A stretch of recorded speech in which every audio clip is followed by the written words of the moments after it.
ప్రత్యేక విమానం ద్వారా కఠ్మండూకి తీసుకొస్తాం. అక్కడి నుంచి మనం పెడుతున్న విమానం ద్వారా తిరిగి ఆంధ్ర రాష్ట్రానికి వస్తారు. ఇంకొక 22 మంది హెటోడాలో ఎవరైతే ఉన్నారో వాళ్ళు ఈరోజు రాత్రే రాక్సాల్ ఎక్కడైతే బీహార్ బార్డర్ ఉందో అక్కడికి వెళ్తారు. వాళ్ళు బై రోడ్ వెళ్ళి అక్కడ ఆల్రెడీ మేము డిస్ట్రిక్ట్ మ్యాజిస్ట్రేట్ వాళ్ళతో మాట్లాడటం జరిగింది. వాళ్ళకి కావాల్సిన ఏర్పాట్లు కూడా అంటే ఇమిగ్రేషన్ కానీ నేను ఏర్పాట్లు ఉంటే కూడా అధికారులతో మాట్లాడడం, అది ఏపీ భవన్ అక్కడ నుంచి సబ్సిక్వెంట్గా వాళ్ళ ట్రావెల్ కార్యాచరణలు కూడా ఏర్పాటు చేస్తాం జరుగుతుంది. మళ్ళీ రేపు పొద్దున మేము 10ంటికి అందరం ఇక్కడ అసెంబ్లీ అవుతున్నాం రియల్ టైమ్ గవర్నెన్స్ సెంటర్లో. రేపు 10 నుంచి కంటిన్యూస్గా మానిటర్ చేసి ప్రతి ఆంధ్రుడు తిరిగి వచ్చే వరకు మేము అందరం పనిచేస్తాం.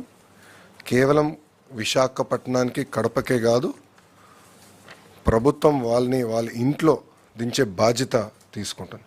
అంటే ఎయిర్పోర్ట్లో కూడా వాళ్ళకి కావాల్సిన వాహనాలు ఏర్పాటు చేసి నేరుగా వాళ్ళ ఇంట్లో దింపే బాధ్యత కూడా మేము తీసుకుంటున్నాం.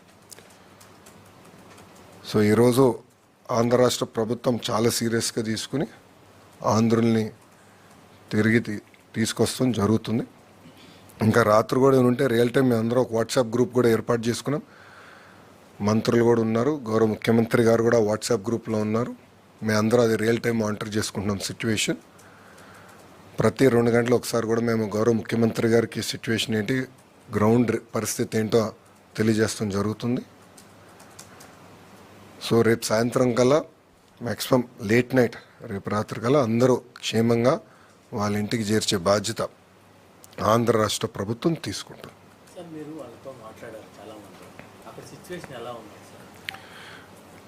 పొద్దున కొంచెం టెన్షన్గా ఉన్నారు అందరూ ఫస్ట్ రౌండ్ మాట్లాడినప్పుడు. సెకండ్ రౌండ్ మాట్లాడగల కొంచెం శాంతియుతమైన వాతావరణం నెలకొంది.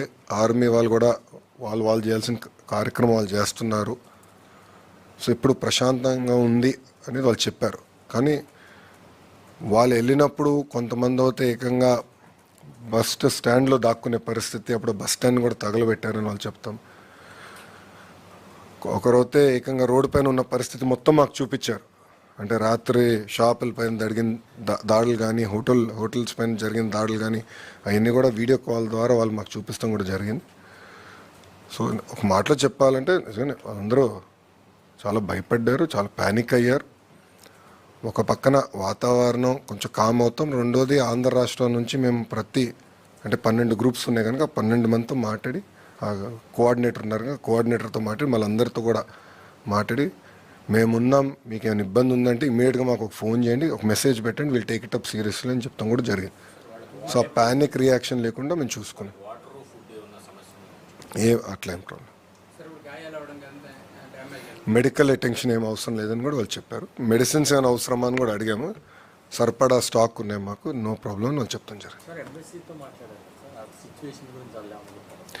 వాళ్ళు రియల్ టైం చెప్పారు. అంటే ఎప్పుడు ఇది ఎయిర్పోర్ట్ ఓపెన్ అవుతుంది ఏంటి, ఫ్లైట్స్ ఎప్పటికల్లా రావచ్చు, అవన్నీ కూడా టైం టు టైం మేము కోఆర్డినేట్ చేసాం. ఇప్పుడు కేంద్రంలో మన మినిస్టర్ ఆఫ్ సివిల్ ఏవియేషన్ రాము ఉన్నాడు. రాముతో కూడా నేను దాదాపు ఒక 10-12 సార్లు మాట్లాడా ఈరోజు. సో ఆయన క్యాబినెట్ మీటింగ్ వెళ్ళే ముందర మాట్లాడా, క్యాబినెట్ మీటింగ్ వెళ్ళిన తర్వాత కూడా మాట్లాడా.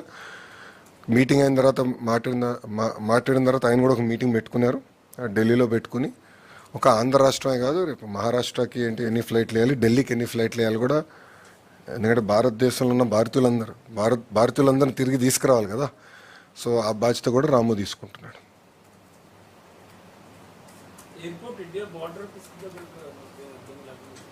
సార్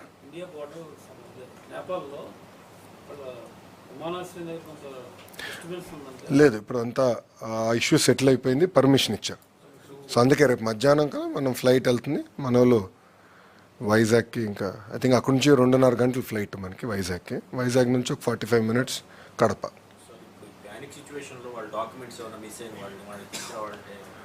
అదంతా మేము ట్రాక్ చేసుకుంటున్నాం, అదే ఇబ్బంది లేదు, మేము ట్రాక్ చేసుకుంటున్నాం. కావాలంటే కాపీస్ అని కూడా పంపిస్తాము, అలాంటి ఇబ్బంది అయితే ఏం లేదు. సో కొంతమంది పాపం వాళ్ళు బట్టలు పోగొట్టుకున్న వాళ్ళు ఉన్నారు, ఒకరిద్దరు పాస్పోర్ట్ పోయిన వాళ్ళు కూడా ఉన్నారు. అదే we're coordinating with embassy, real time మేము కోఆర్డినేట్ చేసి అవసరమైన టెంపరరీ ట్రావెల్ డాక్యుమెంట్స్ అన్ని కూడా ఏర్పాటు చేస్తాం. ఆ ప్రాబ్లం ఏం లేదు. Okay, no questions. ఇక్కడున్న వాళ్ళ బంధువులు ఏమన్నా ఆందోళన మీకు ఏమైనా ఫోన్ చేశారా వాళ్ళ గురించి? అలాంటి పరిస్థితి రాలేదు, ఎందుకంటే వాళ్ళే డైరెక్ట్గా మాట్లాడుకున్నారు కనుక ఆ పరిస్థితి ఏం లేదు. వాళ్ళతో మేము మంత్రులు మేము అందరం మాట్లాడాం కనుక వాళ్ళు కూడా హ్యాపీగా ఉన్నారు. ఎస్, ప్రభుత్వం ఉంది అని ఒక భరోసా వాళ్ళు కలిగింది. సో ఎక్కడ ప్యానిక్ అవ్వలేదు.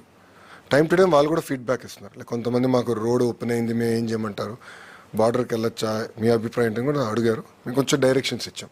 పలానా ఇక్కడికి వెళ్ళిన అక్కడ ఈ వ్యక్తి ఉంటారు, రిసీవ్ చేసుకుంటారు, అటు నుంచి మేము చూసుకుంటాం, ఏర్పాట్లన్నీ చేస్తామని కూడా చెప్తాం. లోకేష్ ఎక్కువ ఏ ప్రాంతం అంటే ఏ డిస్ట్రిక్ట్ వాళ్ళు? ఇప్పుడు విశాఖపట్నం నుంచి 42 మంది ఎక్కువ, మిగతాది విజయనగరం నుంచి 34 మంది, కర్నూలు నుంచి 22 మంది. మేజర్ నంబర్స్ సార్, విజయనగరం 34 అండి, కర్నూలు 22 అండి, టాప్ 3 ఈ 3 అండి. లోకేష్ గారు కంటిన్యూస్గా మానిటర్ చేసి ఎక్కడికెక్కడ వాళ్ళతోటి అక్కడ ఎవరైతే హెల్డప్ అయ్యారో వాళ్ళతోటి పర్సనల్గా మాట్లాడడం వల్ల ఒక భరోసా అనేది అక్కడ వాళ్ళకి లభించింది. మెయిన్గా కొంచెం ఇలాంటి సిచ్యువేషన్లో ప్యానిక్ అవుతారు. ఎప్పుడైతే గవర్నమెంట్ ఆఫ్ ఆంధ్రప్రదేశ్ వెంటనే రెస్పాండ్ అయిందో, అక్కడ జరిగేటువంటి అనంతపూర్లో మీటింగ్ను కూడా ఆయన క్యాన్సిల్ చేసుకుని ఇక్కడ ఉండి కంటిన్యూస్గా మానిటర్ చేయటం వల్ల వాళ్ళు ఖచ్చితంగా న్యాచురల్గా వాళ్ళకి ఒక భరోసా అనేది వచ్చింది. వాళ్ళందరూ హ్యాపీ ఫీల్ అయ్యారు. ఇప్పుడు అన్ని మెజర్స్ తీసుకోవడం జరిగింది. రేపు మధ్యాహ్నానికి అందరినీ కూడా మళ్ళీ ఇండియాకి తీసుకురావచ్చే ఏర్పాట్లు అన్నీ కూడా లోకేష్ గారి నేతృత్వంలో అందరూ టేకప్ చేస్తున్నాం.